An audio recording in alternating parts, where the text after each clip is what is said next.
factor affecting the rate of reaction.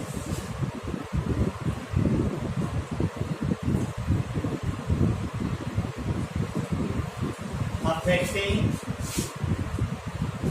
the rate of reaction. कौन कौन से factor हैं जो रेट ऑफ रिएक्शन को अफेक्ट करेंगे? ठीक, कौन कौन से फैक्टर हैं जो रेट ऑफ रिएक्शन को अफेक्ट करेंगे उसमें हम लोग देखेंगे। तो सबसे पहला आइए देखते हैं nature of reactant.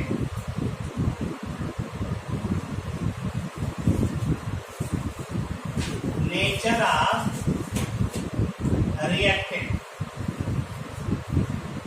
Nature of reactant की अगर हम लोग बात करते हैं तो रिएक्टेंट के नेचर को अगर हम लोग बात करते हैं तो रिएक्टेंट के नेचर को जो है सीधे सीधे हम लोग ऑब्जर्व करेंगे। और क्या चीज है, जैसे आपने देखा होगा कई तरह के हम लोग reactant, there are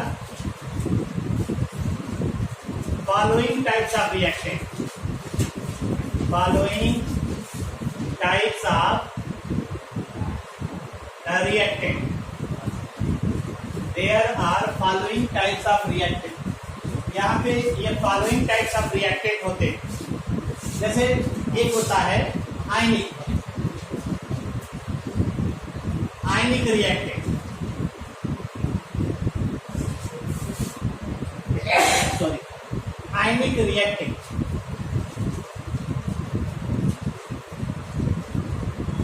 ionic reactant की अगर हम लोग बात करें, आयनिक रिएक्टेंट क्या होते हैं? देखिए, आयनिक रिएक्टेंट का मतलब है एग्जिस्ट एज आयंस, आयंस के रूप में ये एग्जिस्ट करते हैं। तो यहां पे there is no requirement of,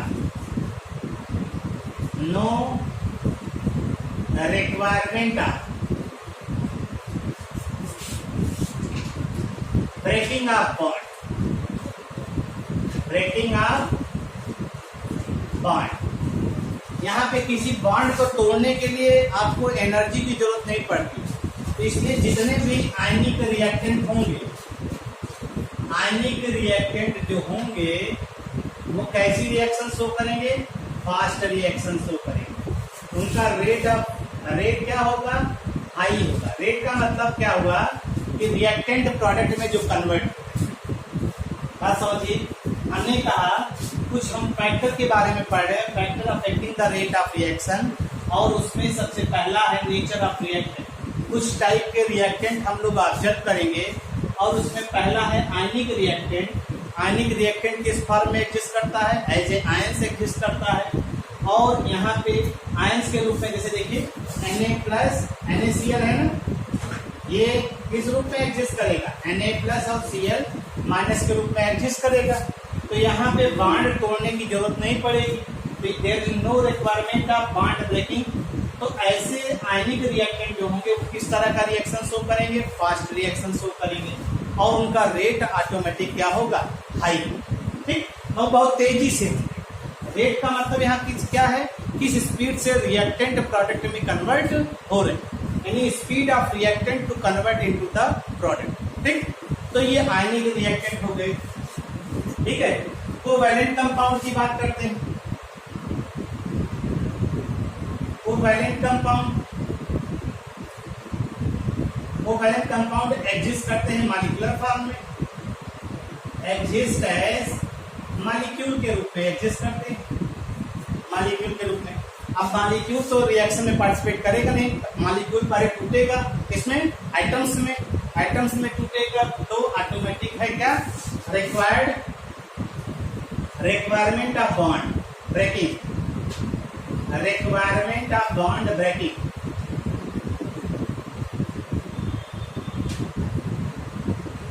और जब बॉन्ड ब्रेकिंग रिक्वायरमेंट होगा तो रिएक्शन क्या शो करेगा? रिएक्शन स्लो होगा, और रेट भी क्या होगा? लो। यानी कंपाउंड जो है, कंपाउंड ये क्या? कोवैलेंट, कोवैलेंट कंपाउंड की बात कर रहे हैं। कोवैलेंट कंपाउंड जो है वो एग्जिस्ट करता है मॉलिक्यूल के रूप में। यहाँ बॉन्ड ब्रेकिंग रिक्वायरमेंट है। बॉन्ड ब्रेकिंग मतलब बॉन्ड टूटने में समय लगेगा, रिएक्शन इसलिए स्लो होगा। जैसे आप देखिए एग्जांपल हम आपको दिखा रहे हैं, जैसे अमोनिया का फॉर्मेशन हो रहा है, अमोनिया का फॉर्मेशन हो रहा है, तो आपको नाइट्रोजन गैस चाहिए और हाइड्रोजन गैस चाहिए और 2 मोल अमोनिया बन रहा है, 2 मोल अमोनिया का फॉर्मेशन हो रहा है। तो नाइट्रोजन में क्या होता है, N triple bond N, hydrogen में क्या होता है, H single bond H,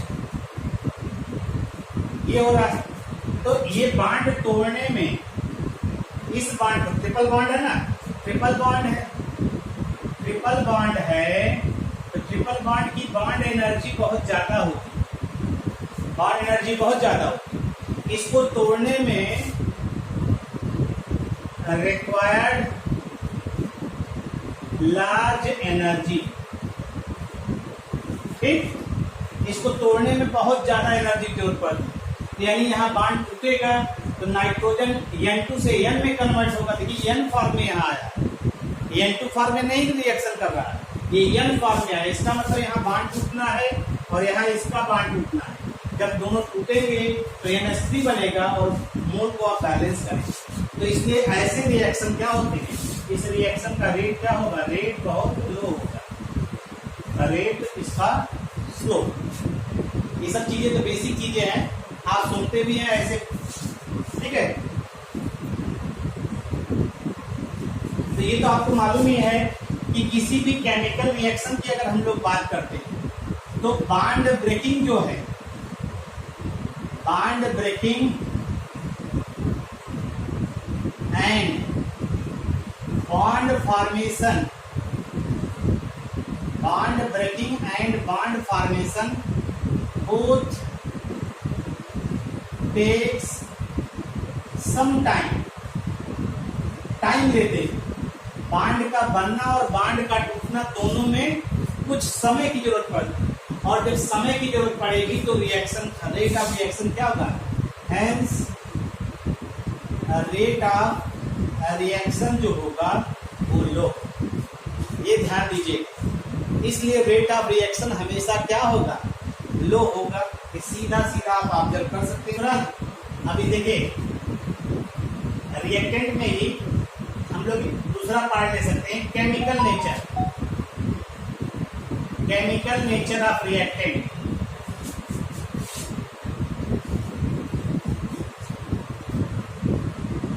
reactant का केमिकल नेचर लेते हैं, ठीक है भाई। यानी देखिए जो रेट ऑफ रिएक्शन होगा, केमिकल नेचर ऑफ रिएक्टेंट का मतलब हो गया रिएक्टेंट जितना अनस्टेबल होगा उसका रेट ऑफ रिएक्शन उतना ज्यादा होगा। क्या कहा हमने, किसी भी रिएक्टेंट का रेट उतना ही ज्यादा होगा, यानी किसी भी रिएक्शन का रेट उतना ही ज्यादा होगा जितना अनस्टेबल रिएक्टेंट रहेगा। और रिएक्टेंट अगर अनस्टेबल है तो प्रोडक्ट क्या होगा, स्टेबल होगा। तो इसका मतलब रेट ऑफ रिएक्शन जो है किस बात पे डिपेंड करेगा, स्टेबिलिटी ऑफ प्रोडक्ट। किस पे डिपेंड करेगा, स्टेबिलिटी ऑफ प्रोडक्ट, क्योंकि रिएक्शन हमेशा उस डायरेक्शन में प्रोसीड करता है जिधर जाने पर वो स्टेबल होता है। तो आप कह रहे हैं प्रोडक्ट बन रहा है, प्रोडक्ट अगर बन रहा है तो इसका मतलब वो स्टेबल हो रहा है। अगर प्रोडक्ट स्टेबल हो रहा है तो किसी भी केमिकल रिएक्शन का जो रेट होता है वो स्टेबिलिटी ऑफ प्रोडक्ट पे डिपेंड कर रहा है। अब प्रोडक्ट की स्टेबिलिटी तो रिएक्टेंट भी अनस्टेबिलिटी, यानी उल्टा हो जाएगा। इसका मतलब रेट ऑफ रिएक्शन इसी हिसाब से हम लोग क्या कह सकते हैं, inversely proportional to stability of reactant. ये उल्टा हो जाएगा, रिएक्टेंट की स्टेबिलिटी के उल्टा संबंध हो गया। यानी अगर रिएक्टेंट स्टेबल है, ठीक, स्टेबल मोर है, तो रेट ऑफ रिएक्शन क्या होगा, लेस। यही तो कह रहे हैं, अगर रिएक्टेंट स्टेबल है तो रेट ऑफ रिएक्शन क्या होगा, लो। और अगर रिएक्टेंट अनस्टेबल है, रिएक्टेंट स्टेबिलिटी लेस है, तो रेट ऑफ रिएक्शन क्या होगा, ज्यादा होगा। सीधे सीधे आप कह सकते हैं। जैसे हम एक एग्जाम्पल ले रहे हैं, CH3COH, CH3COH कन्वर्ट हो रहा है CH3COO माइनस और H प्लस, HCOOH कन्वर्ट हो रहा है HCOO माइनस H प्लस। ये है, इसे हम लोग एसिटिक एसिड कहते हैं, इसे हम लोग फॉर्मिक एसिड कहते हैं। अब आपको मालूम है एसिटिक एसिड और फॉर्मिक एसिड डॉट्स देखिए, हमारा रेट ऑफ रिएक्शन जानते हैं किसका हाई है? इसका रेट ऑफ रिएक्शन हाई और इसका रेट ऑफ रिएक्शन क्या है? लो। अब आपके दिमाग में आना चाहिए, इसका मतलब है ये क्या होगा, इसकी स्टेबिलिटी से चाहे पता करिए चाहे इसकी स्टेबिलिटी से पता करिए। तो हम लोग ये ऑब्जर्व करते हैं कि जो फॉर्मेट आयन है, फॉर्मेट आयन यानी कि इसे क्या बोलेंगे? इसे हम लोग बोलेंगे फॉर्मेट आयन, और इसे क्या बोलेंगे? Acetate ion. फॉर्मेट आयन और एसीटेट आयन की बात कर रहे हैं, तो फॉर्मेट आयन जो है वो मोर स्टेबल है, और ये जो आपका एसीटेट आयन है ये लेस स्टेबल है।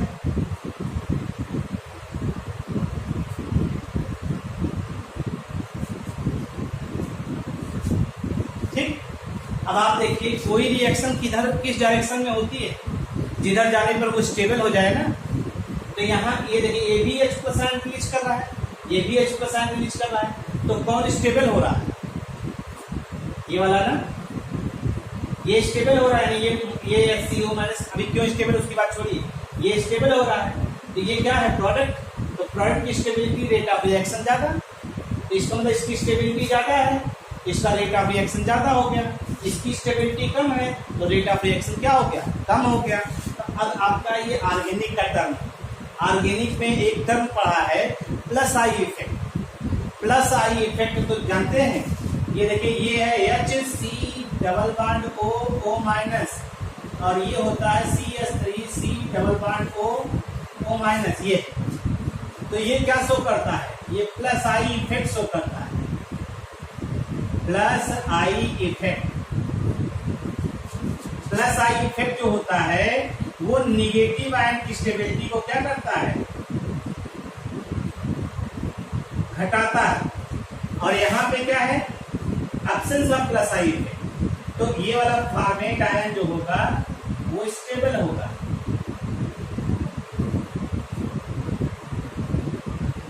ड्यू टू एब्सेंस ऑफ कौन सा इफेक्ट?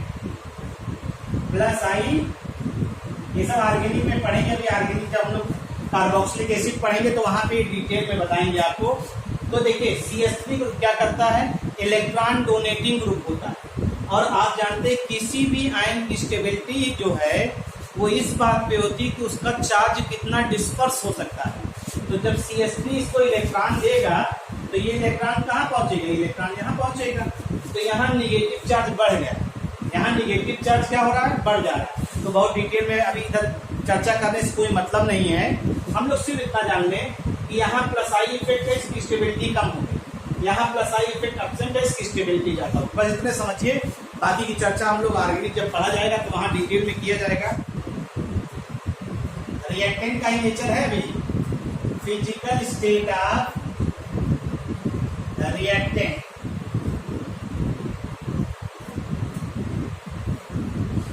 अगर रिएक्टेंट की बात करिए तो ध्यान दीजिएगा, रिएक्टेंट कई फेज में पाया जाता है। देखिए गैस फेज,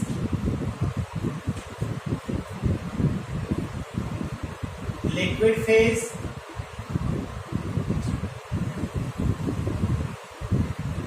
और सॉलिड फेज।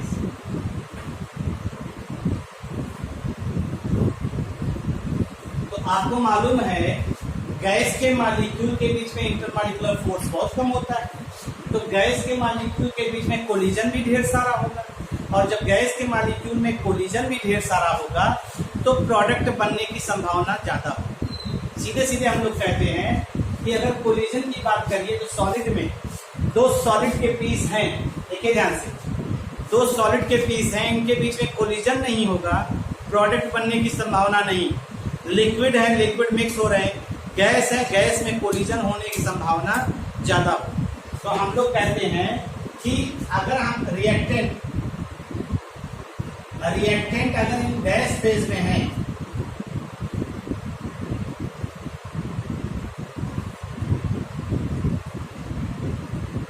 तो क्या होगा, कोलिजन क्या होगा, कोलिजन ज्यादा होगा। कोलिजन ज्यादा होगा तो प्रोडक्ट बनने की संभावना ज्यादा होगी, और प्रोडक्ट बनने की संभावना ज्यादा होगी तो रेट ऑफ रिएक्शन भी क्या होगा, ज्यादा होगा। ये सीधे सीधे रिएक्टेंट गैस फेज में है तो हम सीधे सीधे इस बात को कह सकते हैं कि अगर रिएक्टेंट गैस फेज में है तो उनमें कोलिजन ज्यादा होगा, कोलिजन ज्यादा होगा तो प्रोडक्ट बनने की संभावना ज्यादा होगी। जरूरी नहीं बने, अभी कोलिजन थ्योरी आगे पढ़ेंगे हम लोग। तो प्रोडक्ट ज्यादा बनेगा तो रेट ऑफ रिएक्शन भी अपने आप क्या होगा, ज्यादा होगा। ये ध्यान दीजिएगा, ठीक है भाई। चले आगे। और यहाँ पे इसके केस में क्या होगा, कोलिजन कम होगा, कोलिजन कम होगा तो रेट ऑफ रिएक्शन भी क्या होगा, इसका कम होगा। तो इसका गैस फेज में जो है प्रोडक्ट बनने रेट ऑफ रिएक्शन ज्यादा होगा in comparison to liquid, liquid से ज्यादा, लिक्विड का ज्यादा होगा किसमें, in comparison to solid phase.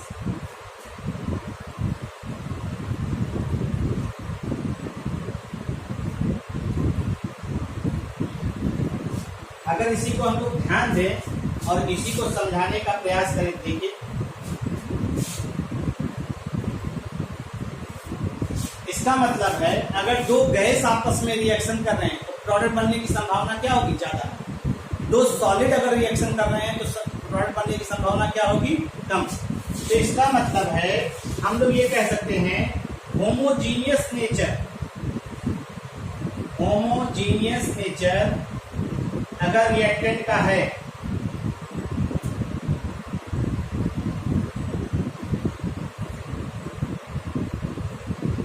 उसका रेट ऑफ रिएक्शन क्या होगा, हाई होगा देन हेट्रोजीनियस नेचर।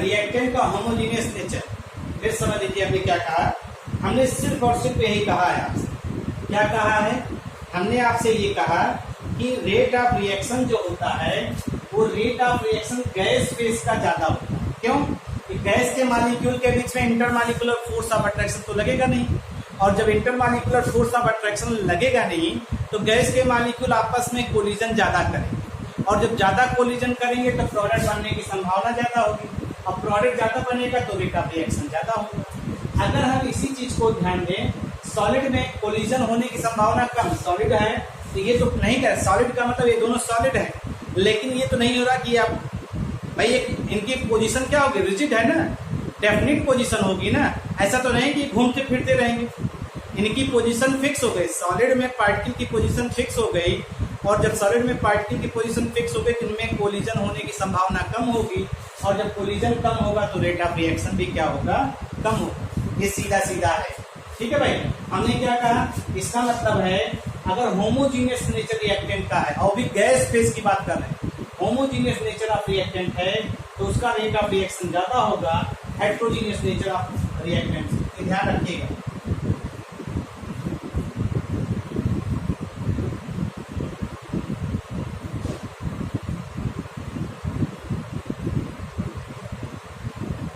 चलिए ऊपर से हटा दें।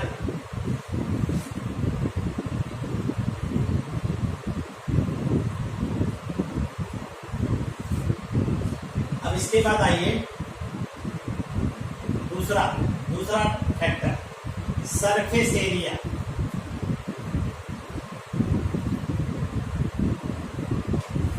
Surface area of reactant,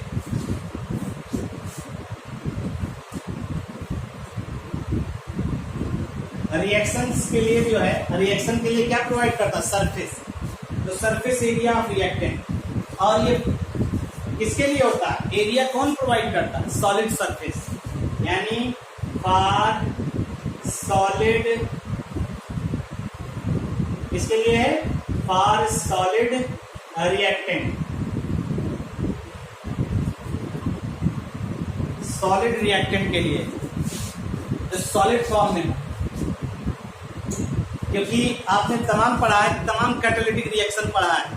solid surface जो होते हैं वो प्रोवाइड करते हैं कैटलिस्ट, और गैस के मॉलिक्यूल आकर उसी सरफेस पर एडजॉर्ब होते हैं और रिएक्शन करते हैं। तो वैसे समझिए, ये सीधा सीधा होता है। रेट ऑफ रिएक्शन जो होता है वो directly proportional to surface area. Rate of reaction directly proportional to surface area. For example अगर हम ले लें burning of wood, burning of wood, लकड़ी जलाए होंगे। अगर लकड़ी जलाए होंगे तो वहां क्या अनुभव किया होगा? आप देखिए, हो सकता है ये अनुभव आप भी जो है ध्यान देते हैं। तो जब लकड़ी को हम लोग जलाते हैं तो दो तरह से जलाने का प्रयास करते हैं। एक लकड़ी का छोटा सा गुटका ले लीजिए, उसको जलाइए, और जलाने के लिए तो देखिए हमने एग्जाम्पल लिया, उसे समझिएगा, आपको आ जाएगा। हमने लिया एक piece of wood plus 80% air, ठीक है, और ये बर्न्स, जलेगा, लकड़ी का गुटका जलेगा, लेकिन तेज जलेगा, स्लो जलेगा, अभी दोनों कंपेयर करिएगा। ये पहला हो गया। दूसरा है, इसी लकड़ी के टुकड़े का जो है, आप देखे होंगे तमाम कारपेंटर होते हैं वो लकड़ियों पे रंदा मारते, रंदा छीलन निकलती ना, छीलन निकलती, लकड़ियों के ऊपर से छीलन निकलती, तो उसे हम बोल रहे हैं चिप्स ऑफ वुड। जैसे आलू खाए होंगे ना, आलू की छीलन, आलू को जब चिप्स बनाते हैं तो क्या करते हैं? एक चिप्स वाले मशीन पे उसको रगड़ते हैं। वैसे ही जब हम लकड़ियों पे रंदा मारते हैं तो हमें मिलता है क्या? Chips of would. क्या मिलता है? चिप्स ऑफ वुड, और प्लस 80% एयर, और आप ये भी जलेगा बस। अब आप इसको देख करके खुद आइडिया लगाइए, कौन तेजी से जलेगा? तेजी से जलेगा कौन? ये आपको आइडिया हो रहा है? चिप्स। क्यों? चिप्स में एरिया बढ़ गया। जैसे ये देखिए, ये लकड़ी का टुकड़ा था, अब इसके बाद इसका एरिया निकाल लिया आपने, छीला निकाल लिया, तो एक लेयर निकाला, एक सरफेस एरिया और बढ़ गया, फिर लेयर निकाला, सरफेस, अभी तो सरफेस एरिया कौन सा? 1 2 3 4 5 इतने सरफेस एरिया दिखाई दे रहे। अब जैसे लेयर निकाला तो एक लेयर तो बढ़ गई ना, फिर एक लेयर, ऐसे ही सैकड़ों लेयर इसमें बन जाए, तो सैकड़ों लेयर हो जाएंगी, तो सरफेस एरिया ढेर सारा हो जाएगा। इसका मतलब ये बर्न्स क्विकली, और ये बर्न्स स्लोली। तो इसका रेट ऑफ रिएक्शन क्या होगा? रेट ऑफ रिएक्शन इसका क्या हो जाएगा भाई? स्लो। और इसका रेट ऑफ रिएक्शन क्या हो जाएगा? फास्ट। बात समझ में आया ना?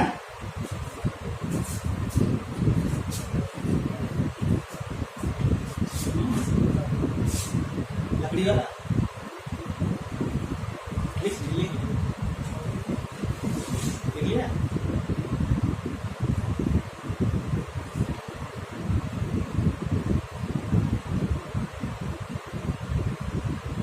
हमने कहा कि रेट ऑफ रिएक्शन, सुन लीजिए, rate of reaction surface area के डायरेक्टली प्रोपोर्शनल होता है।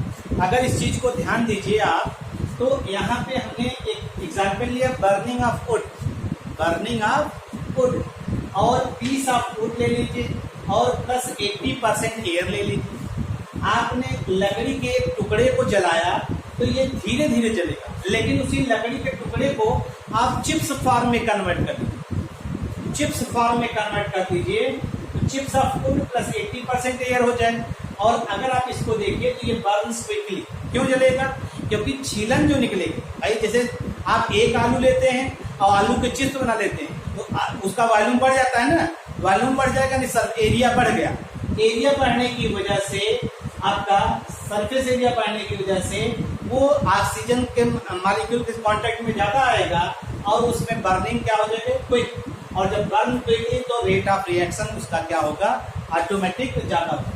अरे भाई आलू कम्पैक्ट फॉर्म में है और जो चिप्स होगा वो स्पेस ज्यादा ऑक्यूपाई करेगा, वॉल्यूम ज्यादा ऑक्यूपाई करेगा, तो ऑटोमेटिक है उसका जो है रेट अपने आप क्या हो जाएगा, ज्यादा हो जाएगा। ये सीधा सीधा आप बता सकते। एक क्यूब शुगर है, ये क्या है, ये भी देखिए एग्जाम्पल। और इसी क्यूब को हमने छोटे छोटे पार्ट में कर दिया।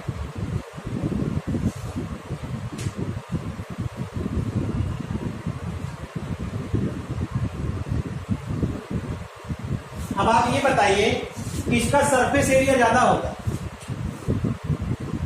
इसी क्यूब को हमने छोटे छोटे पार्ट में क्यूब कर दिया, सरफेस एरिया किसका है, अरे इसका एरिया देखो, ये क्या हो गया, ये सरफेस एरिया हुआ ना, इसका कितना हुआ, एक। अब ये बढ़ा कि नहीं, इसका ये बढ़ा कि नहीं, ये बढ़ा, तो सरफेस एरिया इसका ज्यादा होगा, इसका सरफेस एरिया ज्यादा होगा, इसका सरफेस एरिया क्या होगा, लो होगा। तो इसका रेट ऑफ रिएक्शन क्या होगा, ज्यादा होगा, इसका रेट ऑफ रिएक्शन क्या होगा, लो होगा। बात समझ में आया ना। अरे यार आप एक क्यूब जो है चीनी का लीजिए, शुगर का, उसको चाय में डालिए और उसी शुगर को आप छोटे छोटे पार्ट में डाल, चीनी में डालिए, तो कौन ज्यादा इफेक्टिव होगा, कौन जल्दी घुलेगा, यही तो। घुलने की संभावना इसकी ज्यादा होगी ना, और जब ये ज्यादा घुलेगा तो ऑटोमेटिक है रेट ऑफ इफेक्टिवनेस इसकी ज्यादा होगी। इसका मतलब इसका सरफेस एरिया क्या हुआ, ज्यादा, रेट ऑफ रिएक्शन ज्यादा, सरफेस एरिया क्या हुआ, कम, और रेट ऑफ रिएक्शन क्या हो गया, कम।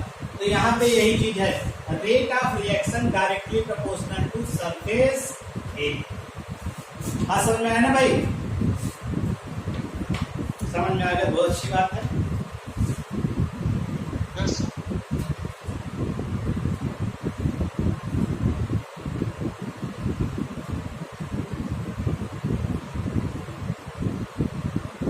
और चाय बनाने के लिए ही हम लोग छोटे छोटे दाने चीनी के यूज करते हैं, और कहीं कहीं क्यूब भी इस्तेमाल होता है। तो ये घुलने में ज्यादा समय देगा, ये घुलने में कम। क्यों, क्योंकि एरिया, सरफेस एरिया इसका क्या हो गया, बढ़ गया।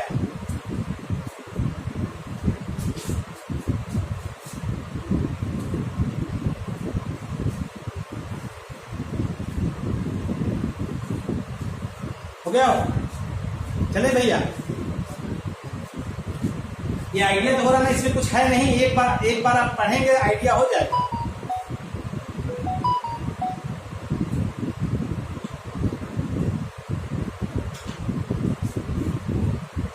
ऊपर सटा रहे हैं।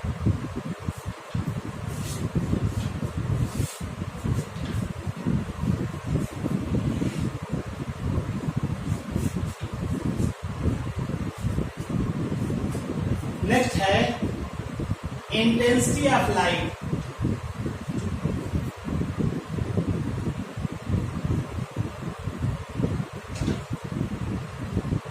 इंटेंसिटी ऑफ लाइट, लाइट की इंटेंसिटी की बात हम लोग कर रहे हैं, लाइट की इंटेंसिटी की बात कर रहे हैं।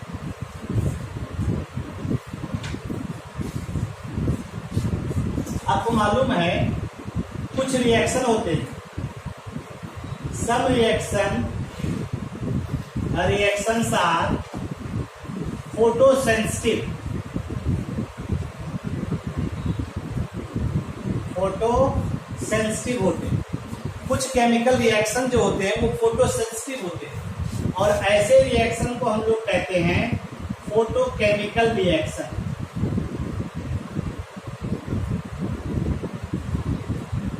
फोटोकेमिकल रिएक्शन कहते हैं। क्या काम है, कुछ रिएक्शन ऐसे होते हैं जो फोटो सेंसिटिव होते हैं, और ऐसे रिएक्शन को हम लोग फोटो सेंसिटिव कहते हैं, फोटो सेंसिटिव कहते हैं। अगर हम इसकी बात करें, ठीक, अगर हम इसकी बात कर लें तो सीधा सीधा जो है ऑब्जर्व कर सकते हैं। क्या ऑब्जर्व कर सकते हैं? देखिए कैसे, अगर इसको सीधे सीधे देखें तो हम लोग सीधे सीधे इस चीज को ऑब्जर्व कर सकते हैं। कैसे? देखिए एग्जाम्पल देखिएगा, H2 plus Cl2 in the presence of sunlight 2HCl, ये होता है ना, H2 plus Cl2 gives 2HCl in the presence of sunlight. अब अगर आप इसको कर लीजिए, ये क्या हो गया? ये फोटोकेमिकल रिएक्शन। अगर ये रिएक्शन आप ऐसे करना चाहें, H2 plus Cl2 2HCl absence of light,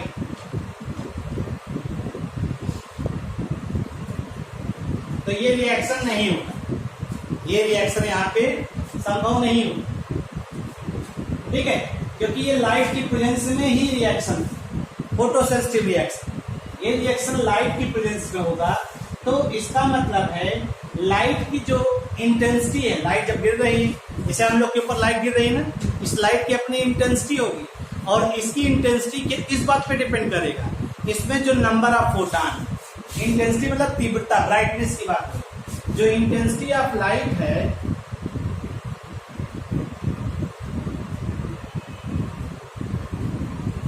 directly proportional to number of photon. और ये क्या है? ये आपका फोटॉन ही है। ये क्या है? फोटॉन। ये आपका जो है ये फोटॉन ही है भैया। ठीक है,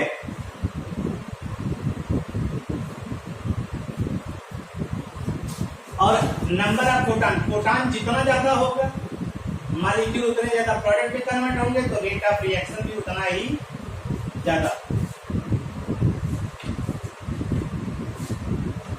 ये सीधा सीधा हो जाएगा। जितना ज्यादा लाइट की इंटेंसिटी होगी, फोटॉनों की संख्या उतनी ज्यादा होगी, और फोटॉनों की संख्या जितनी ज्यादा होगी, रेट ऑफ रिएक्शन भी उतना ही ज्यादा होगा।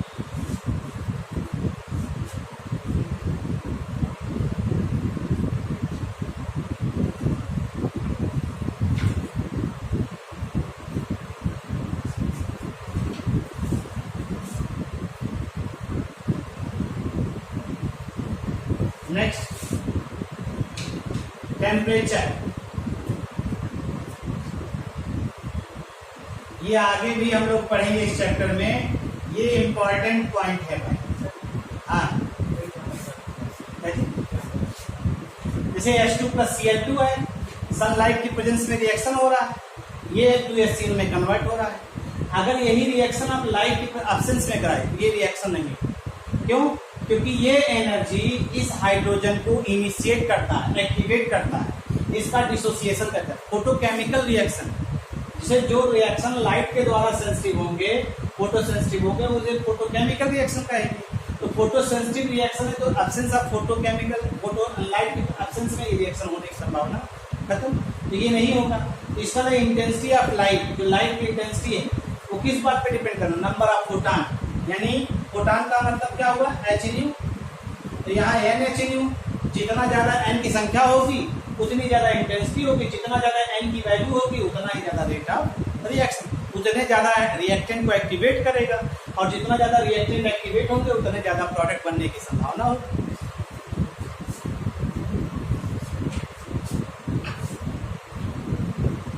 ये इसका इंपॉर्टेंट पॉइंट है भाई, इसको आपको जरूर जानना है, काफी इंपॉर्टेंट माना भी जाता है।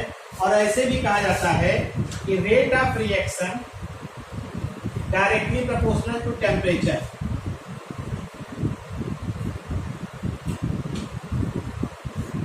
Rate of reaction directly proportional to temperature की बात हो, टेम्परेचर के डायरेक्टली प्रोपोर्शनल होता है। बहुत सिंपल सा है। देखिए, टेम्परेचर अगर बढ़ाएंगे तो रिएक्टेंट मॉलिक्यूल की क्या बढ़ेगी भाई? काइनेटिक एनर्जी बढ़ती है। अब काइनेटिक एनर्जी बढ़ेगी तो वेलोसिटी बढ़ेगी, वेलोसिटी ऑफ रिएक्टेंट, रिएक्टेंट की वेलोसिटी बढ़ेगी तो कोलिजन बढ़ेगा, कोलिजन बढ़ेगा तो प्रोडक्ट बढ़ेगा, प्रोडक्ट बढ़ेगा तो रेट ऑफ रिएक्शन भी क्या होगा, बढ़ेगा। देखो यही तो लिया हमने, ये और ये इन्हीं में संबंध दिखाया आपको, ये इन्हीं का संबंध दिखाया। टेम्परेचर अगर बढ़ा रहे हैं तो रिएक्टेंट की काइनेटिक एनर्जी इंक्रीज करेगी, रिएक्टेंट की काइनेटिक एनर्जी इंक्रीज करेगी तो रिएक्टेंट का जो है क्या होगा, वेलोसिटी बढ़ेगी। रिएक्टेंट की वेलोसिटी बढ़ेगी तो कोलिजन भी बढ़ेगा, और जब कोलिजन बढ़ेगा तो प्रोडक्ट होने की संभावना बढ़ेगी, और जब प्रोडक्ट होने की संभावना बढ़ेगी तो रेट ऑफ रिएक्शन भी क्या होगा। भाई देखिए, केमिकल रिएक्शन के लिए जरूरी है आपस में कोलिजन, टक्कर होनी चाहिए।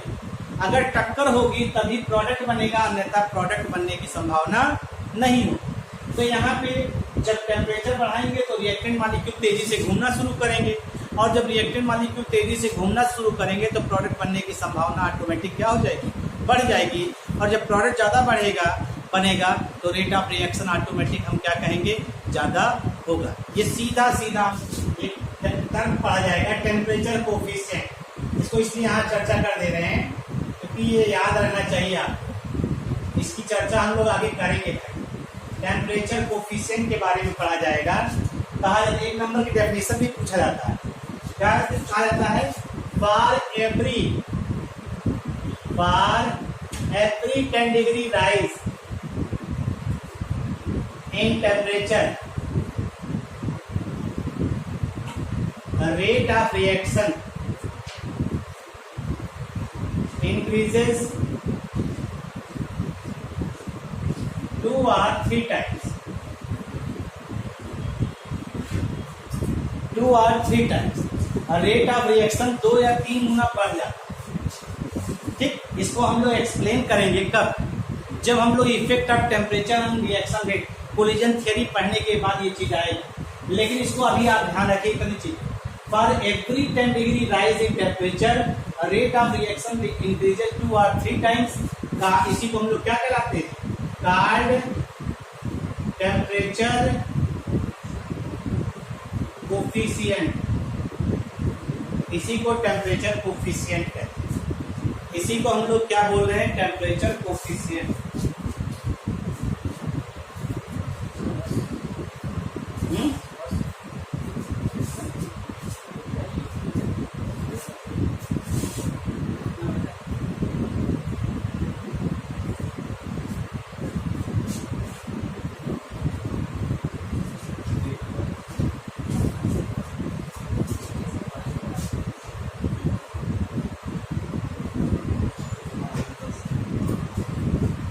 तो इतनी बातों को डील कर लीजिए, बाकी की बातें जो है हम लोग नेक्स्ट टर्म पे पढ़ा जाएगा। आगे और फैक्टर है, उसके बाद कुछ चीजें हैं जिसको हम लोग डील करेंगे। Thank you.